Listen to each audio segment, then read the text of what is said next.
I'm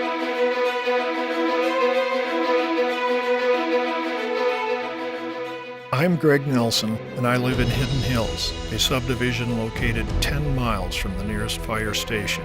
After seeing so many homes burned by wildfire in communities throughout the West, I realized that our amazing subdivision was at risk. The aging forest with dead and downed trees, steep slopes, and prevailing winds from adjacent forest lands made the possibility of a destructive fire in Hidden Hills a question of not if, but when. Something had to be done. Other homeowners agreed, and with the help of government agencies, we are becoming a fire-adapted community. What we are trying to do is develop defensible space around our homes. Wildland fire is a natural disturbance. It's something that benefits ecosystems. Part of that is looking at this as a structure ignition problem. The disasters that result from wildland fires are something that we can actually proactively prevent. There are financial incentives available. First step is to have an assessment and then come up with voluntary recommendations for you to mitigate fuels on your property. We work directly with each landowner to identify the fuels adjacent to their homes that we agreed on needed to be removed so their home would not catch fire. We also worked with the Homeowners Association to remove fuels along their main travel corridor in and out so residents could escape and firefighters could safely access the subdivision. The best defense in the wildland-urban interface comes down to basically 3 zones. Zone 1 is the area from the foundation of the home and about 30 feet out. So in that area, you really want to clear most of the burnables. The vegetation should be non-burnable materials, limbing up trees so that the ladder fuels are reduced. Foundation should be clear of openings, anything that can start the house on fire. 30 to 100 feet, you want to trim vegetation up to about 6 to 8 feet. From 100 feet to 200 feet, we want a forest that looks healthy, that's not real thick with dead and down debris. Once the homeowner was agreeable, then he would have the trees marked. We simply would start falling the trees, skidding them out, and then we would limb them and chip them at a central location. This prevented us from making a mess all over the homeowner's lot. The trails that were created were reseeded in the fall.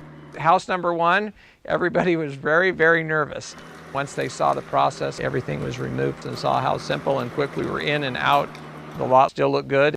The contractor has been absolutely excellent, very conscientious about making sure that property is not damaged, that impacts are minimized. It's really hard if you drive through the subdivision to tell that we did anything, and yet we took out thousands of trees. We got some real momentum among the homeowners. It's really a community effort and a collaborative effort between homeowners, the county, and the collaboratives to make sure we're doing the right thing for healthy, vibrant, and fire-resistant landscapes around our homes. Everything looks so much better now, and it is much safer. I encourage anyone who is living in the wildland-urban interface to take a look at what options are available. We're seeing more prevalence of fires in this wildland-urban interface. The cost of these fires are increasing, and we're losing lives within these fires. So it is incumbent on us as homeowners to take the responsibility to create a safe area for firefighters to engage. So that is a really big part of this kind of project. It's important.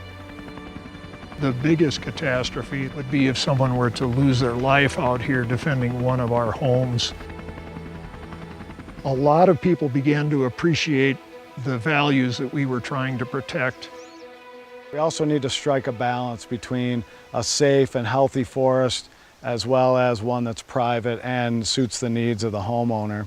I'm delighted with where the forest is headed. I'm excited to see the results on my own lot. All these young little aspen coming in have drawn moose to our subdivision like we never saw them before. It's the reason I moved here. Having a plan with the Homeowners Association and the local agencies to maintain and upkeep the project that's been done can only build and improve on the defensible space. I believe will be a success story that others can come out and take a look at, see if it fits their ideal of the way they would like to live. The remarks I have heard now since spring with the regeneration of grasses and the wildflowers that you see starting to come into bloom, people are genuinely pleased.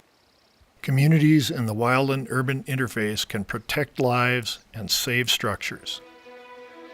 It is your future, and I urge you to plan ahead, reduce fuels, and maintain your property. Please act now to make yours a fire-adapted community. It could save your life.